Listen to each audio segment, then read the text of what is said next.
Muy buenas noches, bienvenidos a esta sesión número 24 de la Confesión de Fe de Westminster.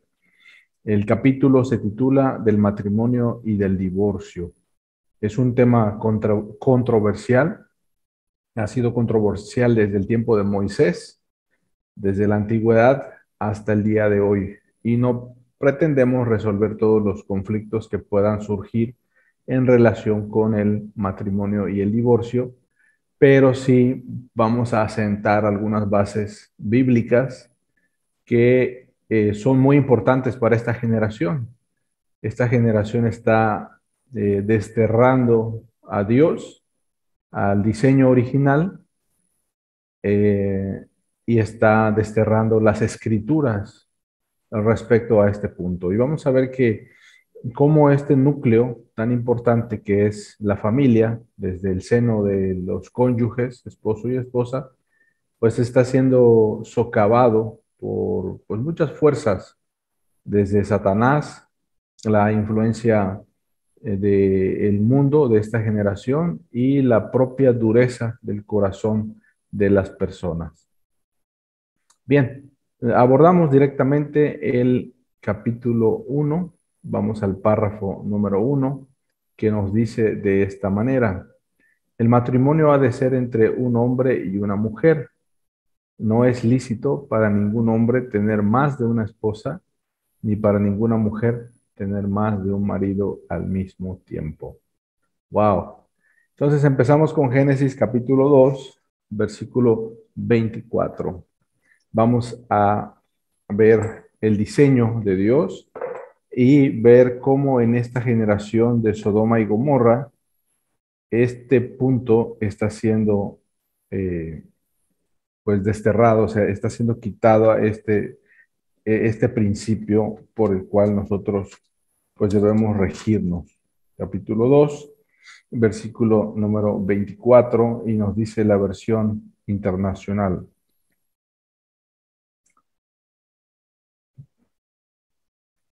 Vamos a leer desde el versículo 21. Dice: entonces Dios el Señor hizo que el hombre cayera en un sueño profundo, y mientras éste dormía, le sacó una costilla y le cerró la herida.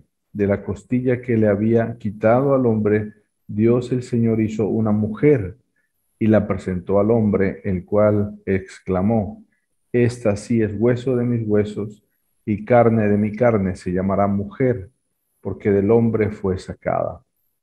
Por eso el hombre deja a su padre y a su madre y se une a su mujer, y los dos se funden en un solo ser. En ese tiempo el hombre y la mujer estaban desnudos, pero ninguno de los dos sentía vergüenza. Mire, muy interesante esto. Esto no es una opinión, ¿sí? Ni un sentimiento, es un hecho del diseño original de Dios. Dios crea al hombre, al ser humano, al hombre especialmente género masculino, del polvo de la tierra, y en el recuento, en el relato bíblico nos muestra que Dios dice que no es bueno que el hombre esté solo, ¿sí? Y creó a los animales, pero ninguno de estos animales se convirtió en la ayuda adecuada para el hombre, hasta que Dios hace caer en un sueño profundo a Adán y toma una de sus costillas, ¿sí? Y forma a una mujer. Y ahí se sorprende Adán, dice: esta sí es hueso de mis huesos y carne de mi carne. Se llamará mujer porque del hombre fue sacada. Dice mujer, se llamará mujer porque del hombre fue sacado. Y si nosotros vemos en el capítulo número 1,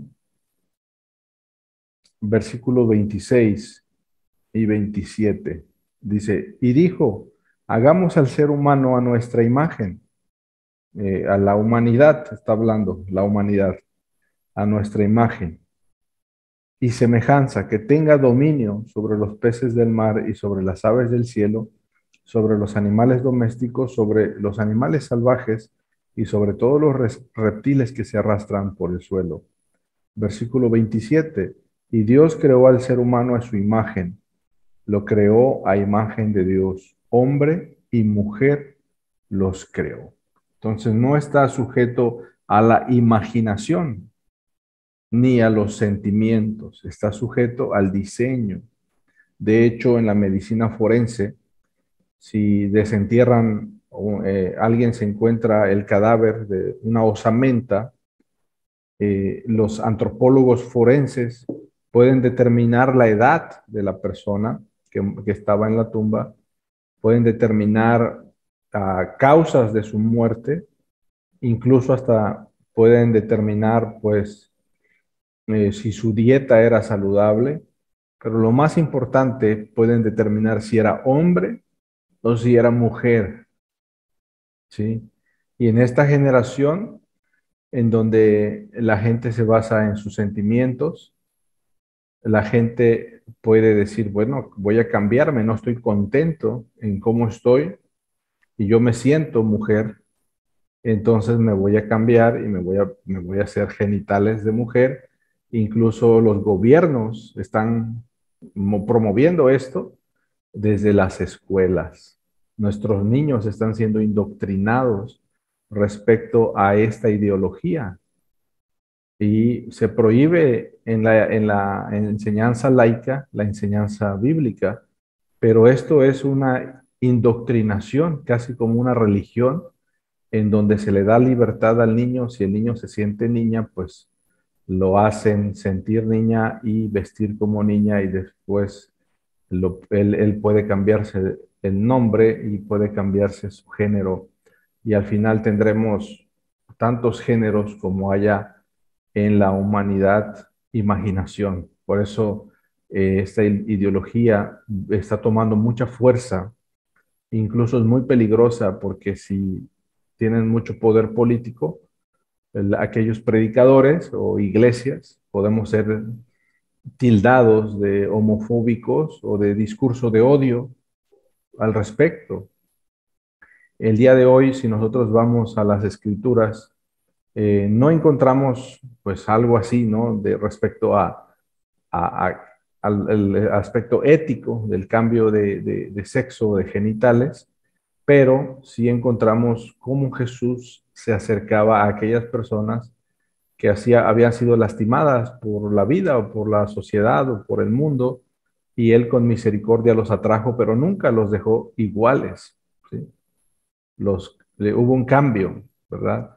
Y el día de hoy, si alguien se encarga y dice, bueno, es que tú tienes una terapia de conversión y estás imponiendo conversión, en realidad no se hace así, ¿no? Porque la conversión es de Dios, yo no puedo convertir a nadie, es el Espíritu Santo que hace la conversión, la regeneración, el nuevo nacimiento, y esa persona pues regresa al diseño original, ¿no? Alguien podría llegar a la iglesia, a un estudio bíblico vestido de mujer, pero con un vacío en su alma, ¿sí? Siendo un varón, y entonces Dios lo transforma y lo regresa a su estado original, ¿sí? Eso es maravilloso en el Evangelio, ¿no? Y así podría ocurrir en un alcohólico, en un adúltero, en un mentiroso, en un ladrón, y para Dios, pues esos pecados, podemos decir, algunos son más escandalosos que otros en los pecados, pero delante de Dios tienen el peso de ofensa, de una transgresión. ¿Cuál es el peso del pecado? Que transgreden. Entonces, ya sea una mentira, un robo, un desfalco, un fraude, o llegar como vestido de mujer siendo hombre o viceversa, algunos tienen un peso social más grande que otro, pero la misericordia de Dios los transforma. Al ladrón, al adúltero, al mentiroso, lo transforma y lo hace en una nueva creación. Y esto hace también en la comunidad que toma fuerza en esta generación, aquellas personas que viviendo esa vida, pues se rebelan contra el diseño de Dios por X causas, ¿no? Y entra el debate si es genético, si es un problema hormonal o lo que sea. Nosotros no vamos a entrar a resolver ese punto. Nuestra tarea es compartir el mensaje y presentar cuál es el diseño de Dios. Y aquí lo encontramos en las primeras páginas de la Biblia. Génesis 1, 26, 27. Creó Dios al ser humano a su imagen, lo creó a imagen de Dios, hombre y mujer. Los creó, fíjese, lo dice bien claro, hombre y mujer los creó. Imagínense que en una isla recluimos a todas aquellas personas que dicen que se sienten atraídos hacia los varones. Y en otra isla ponemos a aquellas personas que se sienten atraídas hacia las mujeres. ¿Qué va a pasar con esas dos islas al cabo de 40 años? ¿Qué va a pasar? Ponemos a todos los varones allí, se sienten mujeres, se cambiaron su genética. En 40 años, ¿qué vamos a tener ahí? Ya no existirán. Esa generación se va a acabar. O sea, no puede procrear, no puede irse a la siguiente generación porque se muere con ellos. ¿Sí? Ya la maldición está implícita dentro de ellos. Porque, bueno, vamos a ver más adelante cuál es el diseño del matrimonio, con qué propósito Dios diseñó el matrimonio y cómo podemos nosotros ser fieles al diseño de Dios. Y por eso, en la palabra hebrea para la ley de Moisés, aquí en el, en el Antiguo Testamento es Torah, que podemos escribir o traducir como instrucciones. Es la ley de Moisés, los 5 primeros libros.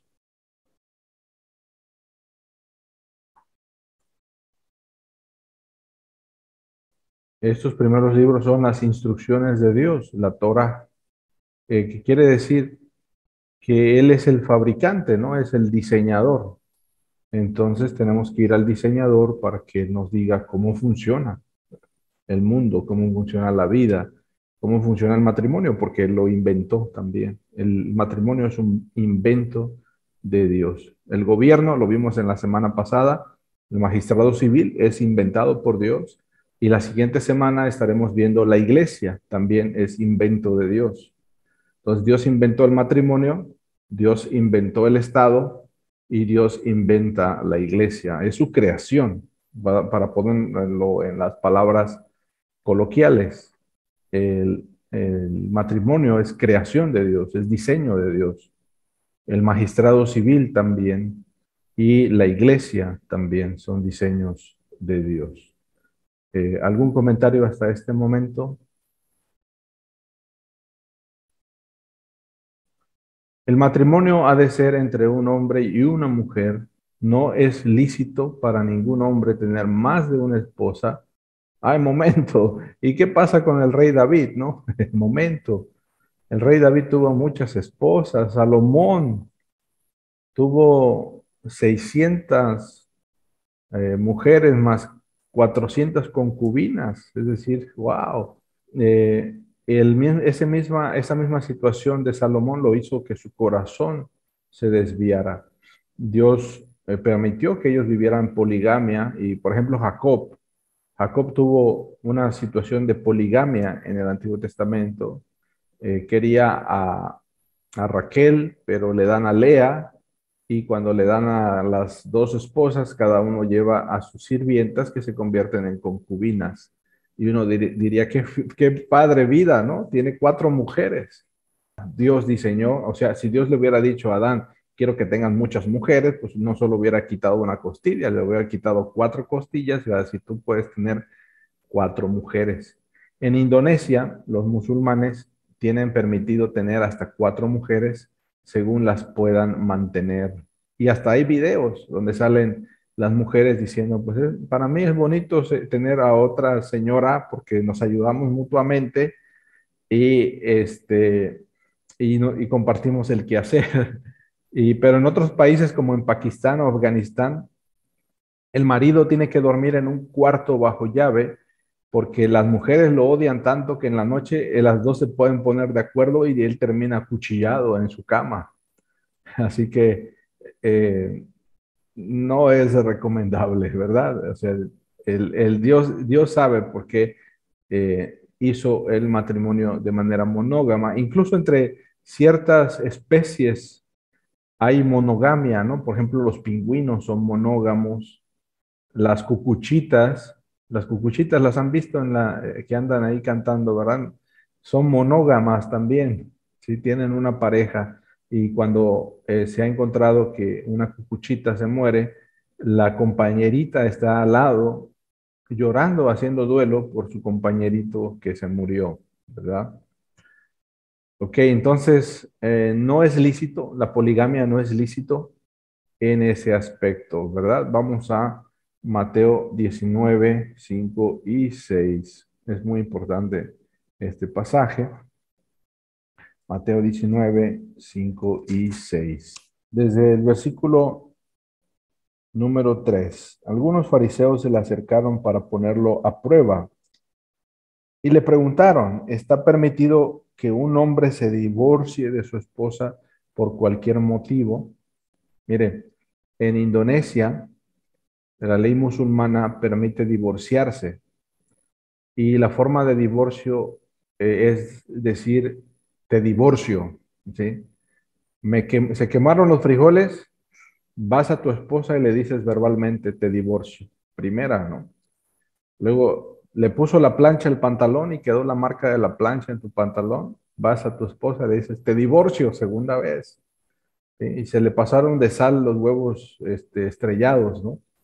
Y le dices, te divorcio. Ya 3 veces le dijiste, te divorcio, y ya la divorciaste a la señora. En cambio, la mujer no puede divorciarse así, tiene que ir a un magistrado y llevar todo un juicio de divorcio, y así se pueden divorciar. ¿Sí?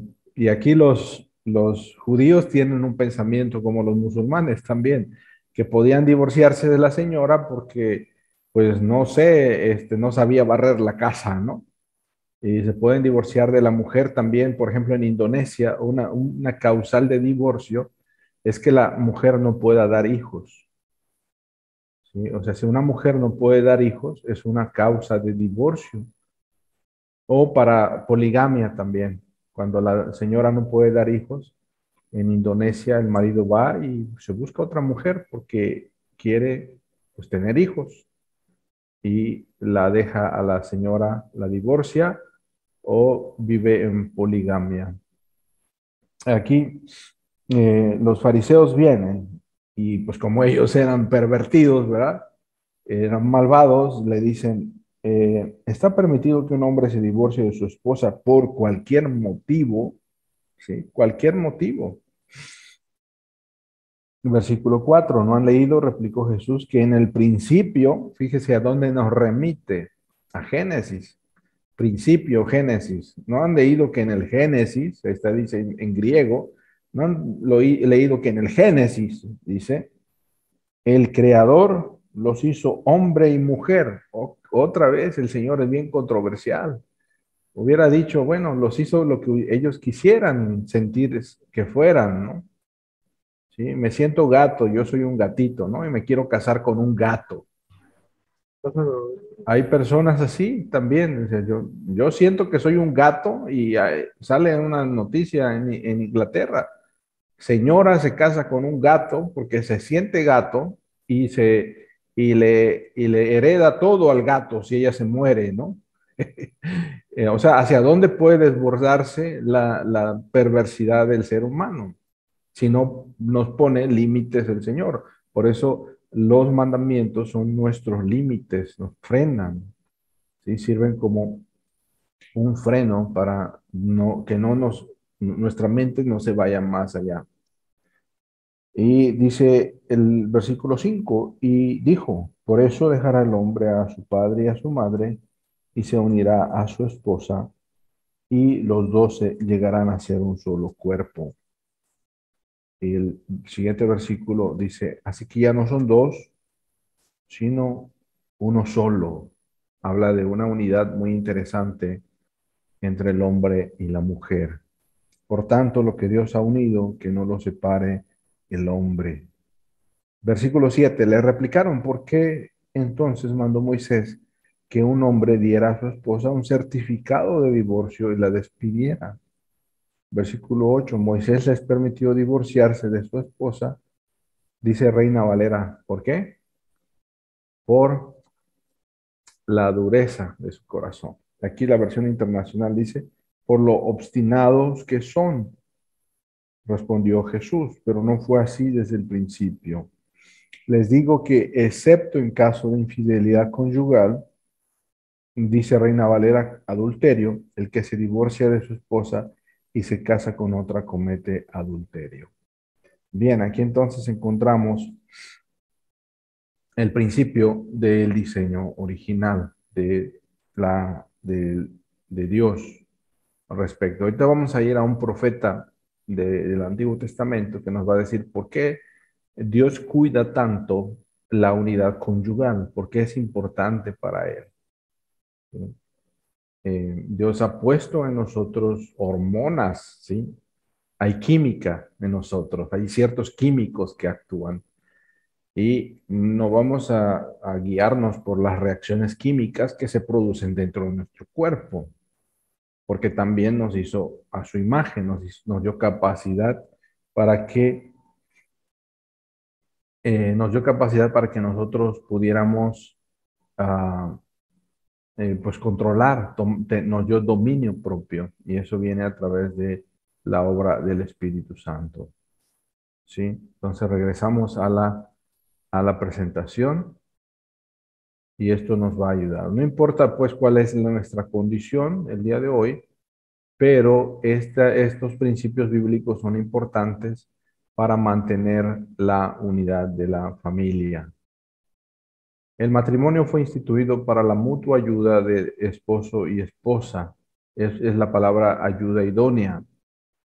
Número uno, eh, esta parte, ¿para qué está el matrimonio? Para la mutua ayuda. Y número dos, para multiplicar la raza por generación legítima y la iglesia con simiente santa. Vamos a Malaquías, capítulo 2, versículo 15. Se encuentra antes de Mateo, ¿sí? Es el último profeta menor, ¿sí? Si lo buscan, ven Mateo, regresan unas hojas y ya estamos en Malaquías, este profeta menor, oscuro profeta menor, y les reprocha desde el versículo 13, Malaquías reprocha la condición en la que se encuentra el pueblo de Dios en ese tiempo y les hace esta reprimenda muy fuerte. Fíjense, es una reprimenda muy fuerte la que está aquí, versículo 13. Otra cosa que ustedes hacen es inundar de lágrimas el altar del Señor, lloran y se lamentan porque Él ya no presta atención a sus ofrendas ni las acepta de sus manos con agrado. Versículo 14. Y todavía preguntan por qué. Pues porque el Señor actúa como testigo entre ti y la esposa de tu juventud, a la que traicionaste, aunque es tu compañera, la esposa de tu pacto. Wow, el profeta está reprendiendo a esa generación porque había una plaga de divorcios. O sea, ese problema de divorcios es un problema de generaciones anteriores. O sea, siempre Moisés se encontró con ese problema. La gente llegaba a Moisés y decía, Señor, Moisés, ya me enfadé de mi esposa, me voy a divorciar de ella. Y Dios le da permiso a Moisés de que él les dé carta de divorcio. Ahora, pues ellos abusaban pues de esa parte y decían, bueno, voy a divorciarme por cualquier motivo. Y aquí el profeta Malaquías, cerrando el Antiguo Testamento, habla acerca de la condición de la familia como el núcleo del tejido social. O sea, aquí tenemos un tejido social que si se descompone ese núcleo, entonces tendremos toda una gama de, de- de problemas sociales que van a repercutir en el ambiente de la ciudad, ¿sí? Tendremos un aumento de la criminalidad, tendremos un aumento en el consumo de drogas, consumo de sustancias, tendremos una tasa de suicidios alta, ¿sí? Y tendremos toda una clase de males sociales que se desprenden porque el núcleo se rompe. ¿Cuál es ese núcleo? Papá y mamá, ¿no? Es importante para Dios esto y por eso nuestra tarea como iglesia es cuidar de este núcleo y cuidamos de ese núcleo. Una de las cosas que hacemos y que les cuesta trabajo a veces a las personas cuando terminan los cursos en la iglesia es, oye, vas a recibirte, vas a bautizarte, tráenos tu certificado de matrimonio. Y muchos de ellos no lo tienen porque viven en unión libre, viven pues en concubinato, eh, pero no quieren casarse, no han querido casarse y como iglesia impulsamos el, el, el que la gente tenga un compromiso de largo plazo hasta el que la muerte los separe. Y mire cómo dice, pues el Señor, dice el versículo 14, actúa como testigo entre ti y la esposa de tu juventud, porque es un pacto, no es un contrato. Y si ustedes van a un juez civil, el juez civil dice, este es un contrato que puede ser anulado. ¿Sí? Y pone ahí varias causales, ¿no? Pero para Dios no es un contrato puede ser anulado, pero un pacto no puede ser anulado. Y habla de un pacto. Él es el testigo del pacto entre ti y la esposa de tu juventud, a la que traicionaste, aunque es tu compañera, la esposa de tu pacto. Aquí lo dice. Versículo número 15. ¿Acaso no hizo el Señor un solo ser que es cuerpo y espíritu? ¿Y por qué es uno solo? Porque busca descendencia dada por Dios. Así que cuídense ustedes en su propio espíritu y no traicionen a la esposa de su juventud. Versículo 16, yo aborrezco el divorcio, dice el Señor, Dios de Israel, y al que cubre de violencia sus vestiduras, dice el Señor Todopoderoso.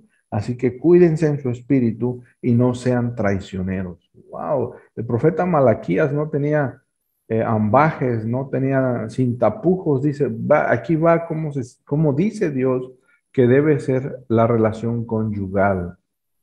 Y dice, así tendrán una descendencia santa. Es decir, el resultado de un hogar, un núcleo, un papá o mamá que viven en armonía, que saben resolver los problemas, es el modelo de los hijos que los hijos ven. Por eso se dice, ¿no? Nadie te enseñó a ser padre. No hay una escuela para padres. Hasta ahorita pues hay escuelas para padres, ¿no? Pero esa es una mentira. ¿Cuál es la escuela para padres que nosotros tenemos? Nuestra propia familia, donde aprendemos a ser papás. Yo muchas de las cosas que digo y hago, yo veo a mi papá y digo, estoy actuando como mi papá. Cosas buenas, ¿no? O cosas malas que yo hago, yo estoy replicando porque fue la escuela que yo recibí. Lo vi de mi papá, ¿no? Dicen que el ejemplo arrastra. Y a veces los papás dicen, no hagas lo que yo hago, haz lo que yo digo. No es cierto, ¿no? El niño no va a hacer lo que tú dices, va a hacer lo que tú haces. Por eso el núcleo de la familia es importante, ¿sí? Cuidamos ese aspecto, oramos por eso. Pedimos que Dios esté actuando en ese núcleo, restaurando la familia. Es importante. Esa es nuestra tarea como iglesia de volver, ¿no? De ir al diseño original del matrimonio para poder nosotros guiar a esta nueva generación, guiar a una nueva generación en conocer al Señor. Muy bien, vamos a continuar con lo que dice el texto. Número uno, entonces, ayuda mutua, es decir, esa satisfacción que necesitamos como esposos, multiplicar la raza humana por generación legítima y la iglesia con simiente santa y prevenir la impureza. Aquí, en el punto, este es un aspecto negativo, prevenir la impureza, pero en el aspecto positivo es el único medio o el único lugar de deleite sexual legítimo creado por Dios. Y nosotros basta con que leamos el libro de Cantares y veamos que a Dios le encanta que haya intimidad sexual entre esposo y esposa. Él aborrece el divorcio y el adulterio. Entonces, si él aborrece el divorcio y el adulterio, por ende, él se deleita en la unión sexual de un esposo y una esposa. ¿Sí? Y a veces, pues, nos sentimos sucios, ¿no? Por ejemplo, dice pensar o tener intimidad sexual, pues como que hay mucho pudor o algo así. Pero podemos decir, Dios se deleita en esa unión sexual. Y por eso le manda a los esposos que no se distancien sexualmente, sino que de manera regular, pues mantengan una relación sexual eh, y también si tienen un tiempo de oración, de ayuno o de estar buscando a Dios, se separen, dice, pero no por mucho tiempo. Vuelvan a unirse, no sea que Satanás los tiente, porque pues ahí entra pues el deseo sexual y de ahí nuestra mente viaja más rápido que la velocidad de la luz. No estoy hablando como los hombres, ¿no? Como varones, nuestros pensamientos van muy rápido, ¿sí? A la lujuria, a la lascivia, y la única manera en que Dios nos da ese sentimiento legítimo es en el acto sexual matrimonial. Así que si están casados, disfruten su tiempo de intimidad sexual. Gocen a la mujer de su juventud, dice eh, el proverbio, el libro de Proverbios nos habla de gozar de la mujer de nuestra juventud y por ende a la mujer pues gozar del marido que Dios le ha dado. Bien, ah, vamos al siguiente párrafo y mire lo que nos dice la confesión. Es lícito para toda clase de personas casarse con quien sea capaz de dar su consentimiento con juicio. Sin embargo, es deber de los cristianos casarse solamente en el Señor. Y aquí va a decir algo que es del siglo XVII, ¿no? Todavía estaba el poder papal muy fuerte, por eso dice estas cosas, pero lo podemos nosotros trasladar a nuestra generación. Dice, por tanto, los que profesan la verdadera religión reformada no deben casarse con los incrédulos papistas, es decir, seguidores del Papa de Roma, u otros idólatras, ni deben los que son piadosos unirse en yugo desigual, casándose con los que notoriamente son perversos en sus vidas o que sostienen herejías detestables. Wow, esto es muy fuerte lo que está señalando aquí, porque ¿qué va a pasar? ¿Qué va a pasar si, bueno, en este caso, nosotros tenemos 4 hijos? Si uno de ellos se casa con, imagínense, vivimos en Indonesia y que él un día llegue y me diga, papá, me quiero casar con una mujer musulmana. Wow. El poder del Islam va a ser, va a hacer que él se convierta al Islam. ¿Sí? Y a través de una mujer musulmana va a hacer que él se convierta al Islam. O si él es cristiano y ella es musulmana, cuando nazcan los hijos, ¿qué va a pasar? Va a haber una tensión dentro del hogar para llevar a los hijos, ya sea a rezar el Corán en árabe o llevarlos a conocer a Cristo. Y lo mismo ocurre si es una persona atea o es una persona que tiene otra confesión herética, ¿sí? Entonces tendremos un conflicto. Si ustedes tienen hijos, oren que ellos sean cristianos, ¿verdad? Porque podemos decir que encuentren una mujer cristiana, pero él no es cristiano. Entonces, pobre muchacha que se case con tu hijo que no conoce al Señor, ¿verdad? Pero si tus hijos son cristianos, ellos deben encontrar una mujer o un varón que sea esposo, que evite los conflictos que ustedes tuvieron cuando ustedes no conocían del Señor. Y esto nos ayuda para que tengamos unos hogares que vivan en armonía, ¿sí?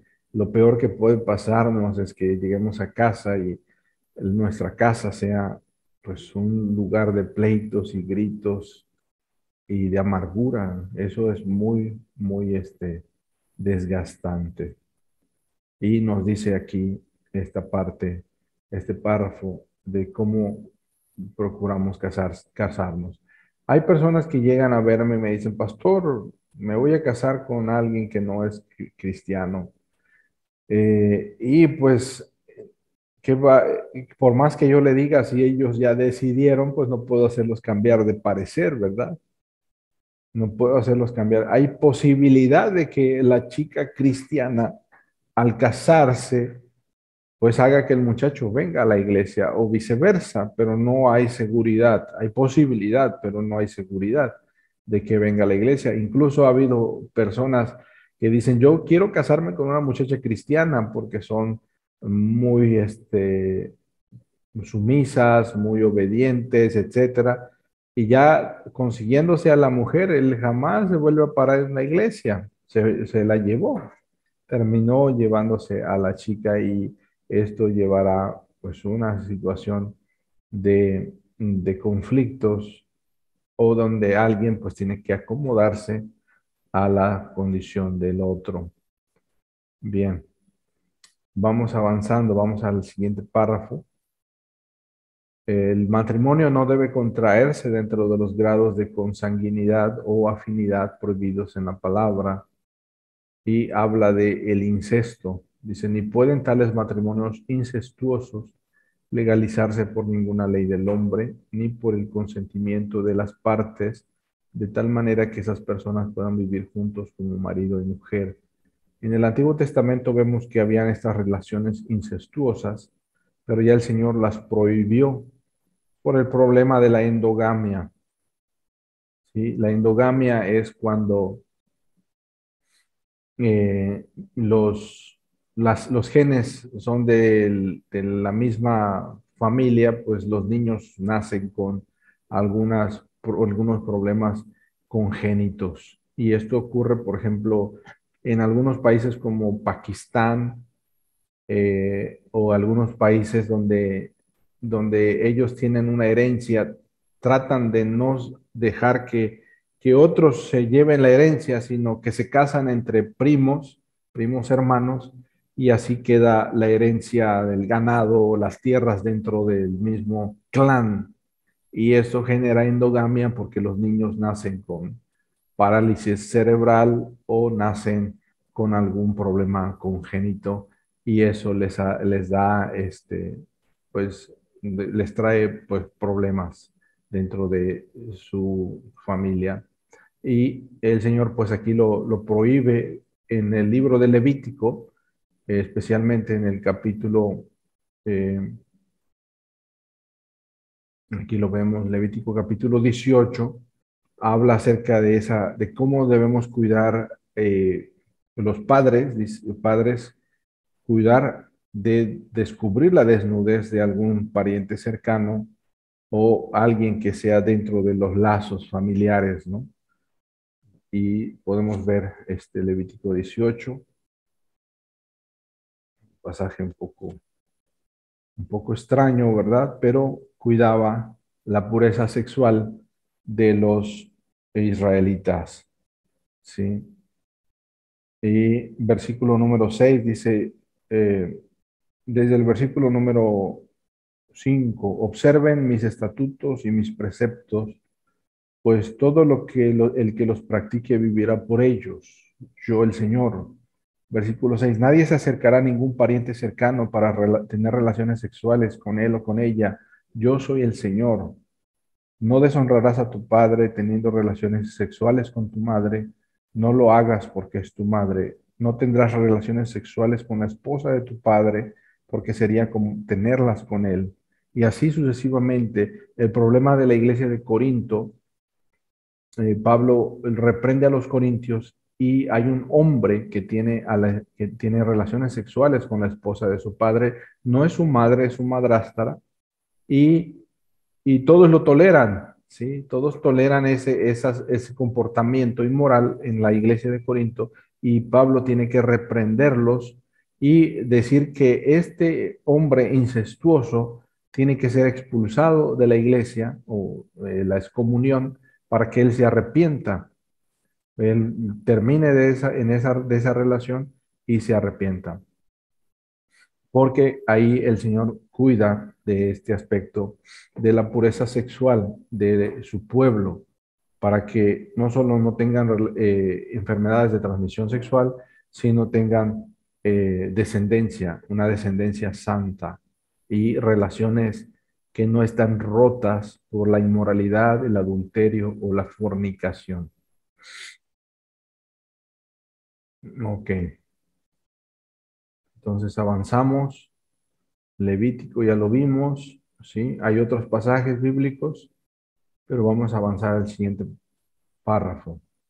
Miren lo que dice aquí. Está interesante la Confesión de Fe de Westminster, la interpretación que nos da sobre la excepción, ¿no?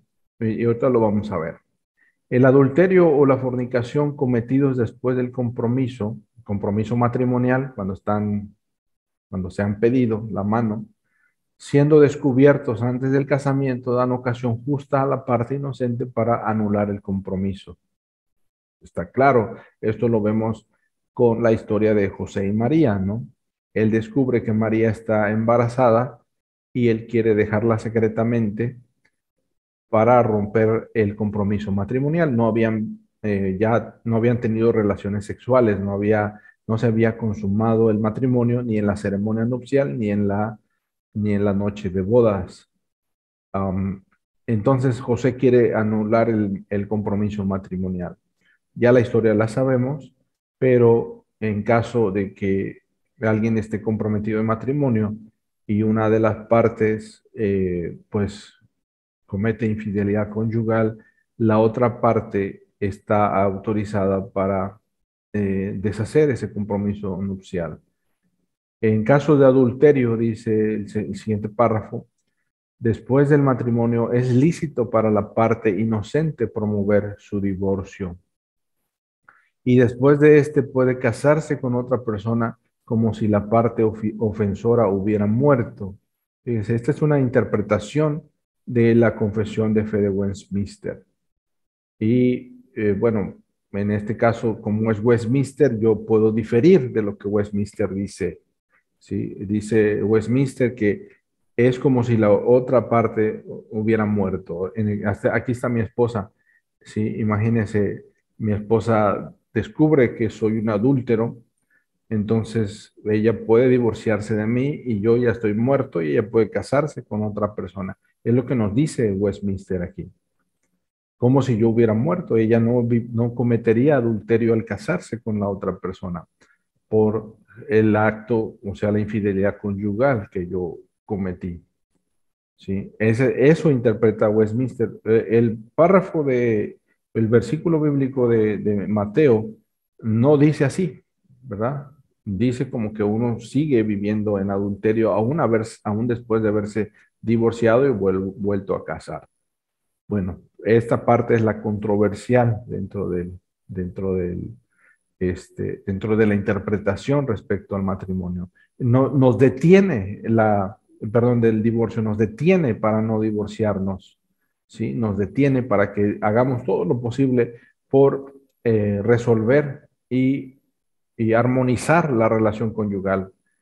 Es muy importante buscar todos los medios, a menos de que haya violencia doméstica. Aquí no habla en la Biblia de esa violencia doméstica, de que haya un hombre abusador, ¿no? Alguien abusando o viceversa, ¿no? La otra persona sea abusiva dentro de la relación conyugal, diría las redes sociales, tóxico, ¿no? Alguien tóxico. eh, y entonces no nos dice qué hacer, no nos da una descripción detallada cuando hay codependencia o cualquier otra patología que esté destruyendo o ponga en peligro a una de las partes en la relación conyugal. Pero aquí está el versículo bíblico. Vamos a ver lo que nos dice. Sí, es Mateo 19. Ujú. Mateo capítulo 19. Y la interpretación de Romanos 7 es como si hubiera muerto, pero en realidad tiene que morir para que sea válido, tiene que morir. Y aquí no muere, es como si figuradamente muriera, es la interpretación de Westminster. ¿Sí? En Mateo 19 lo leímos hace un rato y podemos ir a ese versículo. Específicamente 19:9. Les digo que excepto en caso de infidelidad conyugal, la versión Reina Valera dice adulterio, el que se divorcia de su esposa y se casa con otra, comete adulterio. A ver, si pensamos en la ilustración de, de una sola carne, al divorciarnos, pues rompemos desgarramos esa sola carne y nos volvemos a unir con otra persona.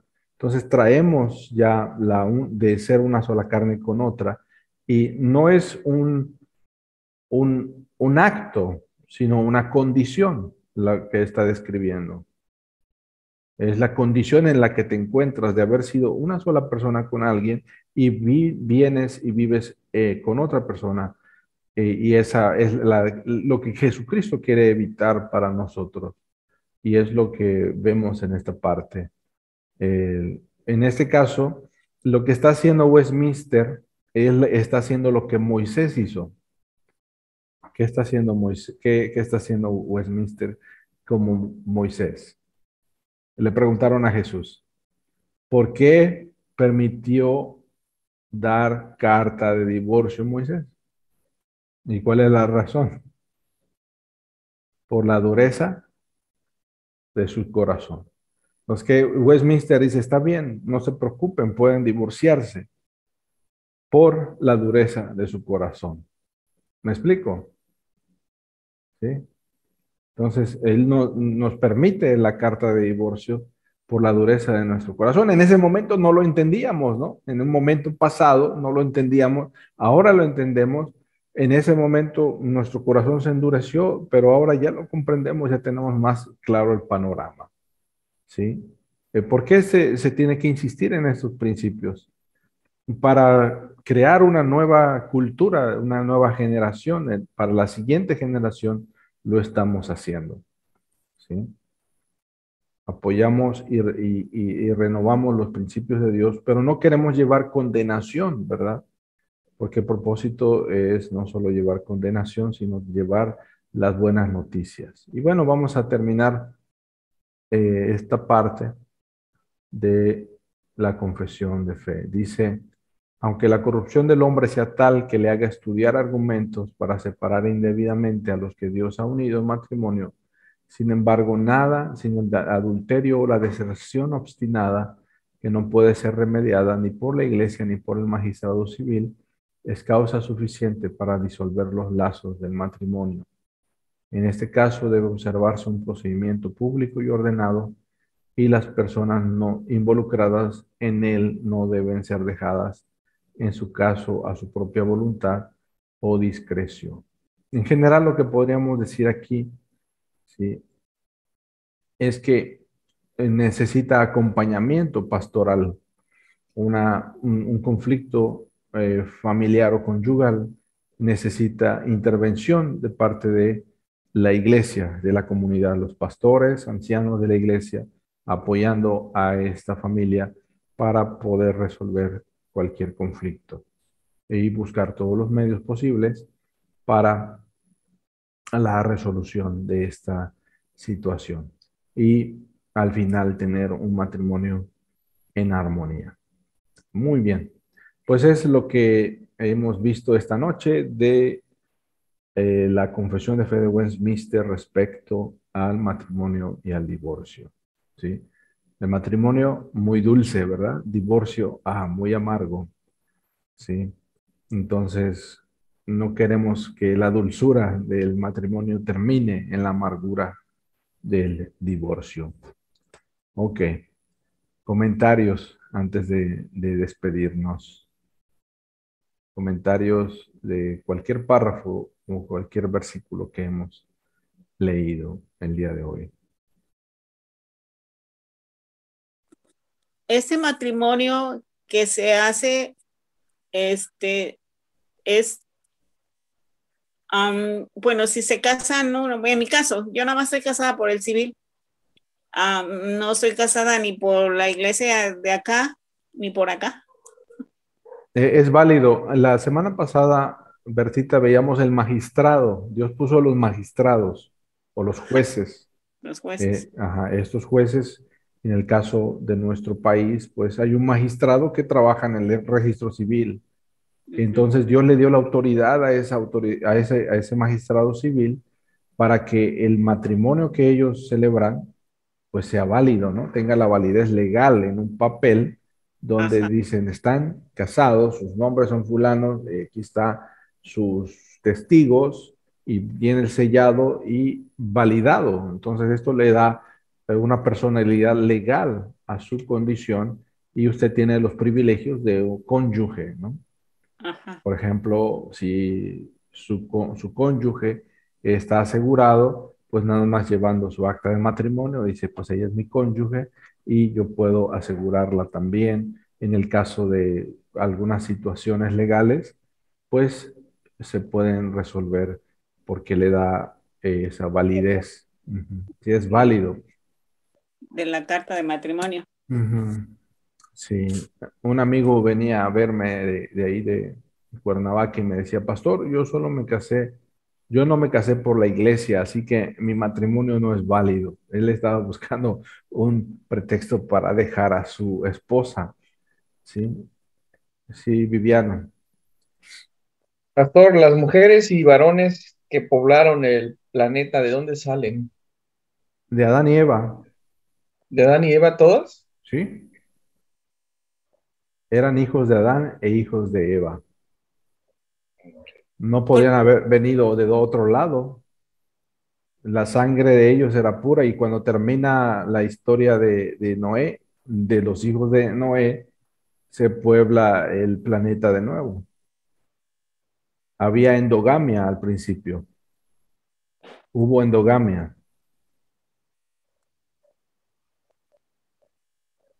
Sí, te recomiendo Respuestas en Génesis, donde dice, ¿dónde tomó esposa Caín?